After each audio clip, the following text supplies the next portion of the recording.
Ал қиямет ертең болатын болса, немесе Иса алейхиссалам ертең түсетін болса, бірақ мен бүгін дүниеден өтіп жатсам, Иса алейхиссаламның түсуі немесе Даджалдың шығуы маған ешқандай қатысы болмайды. Мен ол үшін сұралмаймын. Мен Алла тағаладан қалай өмір сүрдім, сол үшін сұраламын.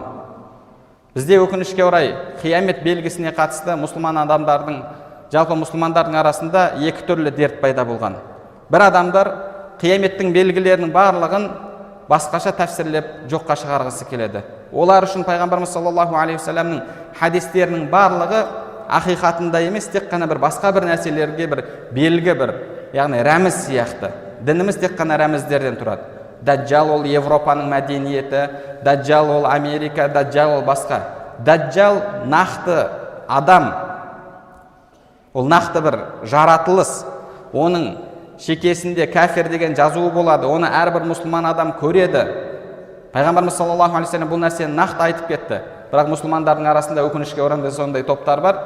Осындай адасқан пікірде, яғни Даджал деген ол бір нақты тұлға емес. Даджал деген ол Европаның мәдениеті, ол Америка, тағы да басқа да осындай әңгімелерді айтады. Тағы да басқа да белгілер, жындар, олар микроб, олар тағы да басқа. Яғни кез келген ғайып мәселелерін басқаша етіп, қазіргі адамдардың ақылына, осы материалистік түсінікке сай етіп тәфсірлегісі келеді. Бұл бір үлкен дерт.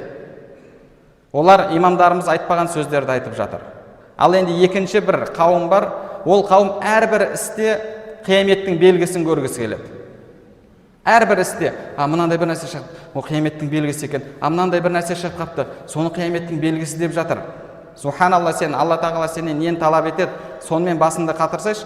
Бір жерден су мен от шығып жатса, о қиямет күнінде осындай болады деген ба? Қазір WhatsApp-тарда бір-біріне таратып жатыр. Кей жағдайларда кәпірлер мұсылмандардың үстінен күліп бір фотошоптарды жасайды. Мұсылмандар соны бір-біріне жіберіп, субханалла мынандай болыпты, субханалла мынандай болыпты. Артын тексеріп келетін болсаң, бір кәпірлердің мұсылмандардың үстінен күліп шығарған нәрселері. Ондай көп жағдайлар болып жатыр. Яғни кейде бір хабарды оқисың, оның негізін іздеп келген кезде, ол бір Құдайға сенбейтін, дінге қарсы жұмыс жасап жатқан сайттан шыққан. Мұсылмандардың үстінен күлу үшін. Мен қараңдар, біз мынандай хабар шығарамыз дейді. Шығарады, оны мұсылмандар алыпты, субханалла мынандай болыпты. Белгісіз бір ғалым, атын да білмейді. Мынандай жерде мына нәрсені зерттепті, сөйтіп исламды қабылдапты. Немесе әлгенде бір оқиғаны, немесе бір әр нәрседен Алла деген жазуды көргісі келеді. Біздің дініміз бұл нәрселерге мұқтаж емес, өзінің ақиқат екенін дәлелдеу үшін. Сол үшін де ондай нәрселерді көріп, әр нәрседен мынау қияметтің белгісі ме, мынау қияметтің белгісі ме. Қияметтің нақты белгілері хадисте, аятта жазылып тұр. Оның ішінде су мен от бір жерден шығады деген әңгіме жоқ. Оны бір-бірімізге таратып, пайғамбарымыз саллаллаху алейхи вассалам айтқандай, адамға күнә табу да жетеді, естіген нәрсесінің барлығын басқаларға жеткізуі де. Сіздің оны таратуыңыз сіздің күнә қалуыңызға себеп болып жатыр. Ондай болатын болса, біз бұнда екі дерттен де айығуымыз қажет. Бірі әрбір нәрседен қияметтің белгісін іздеу. Қияметтің кіші белгілері, альхамдулилля, пайғамбарымыз саллаллаху алейхи вассалам хадистерінде баяндалған, оның біразы көрініп жатыр, болып жатыр, ал үлкен белгілері нақты айтылған хадистерде айтылған. Соған иман келтірсек, бізге сол жетеді. Ар жағына әрбір көрген хабарды міне мынандай екен деп оны таратып, бұндай дертпен ауырмауымыз қажет.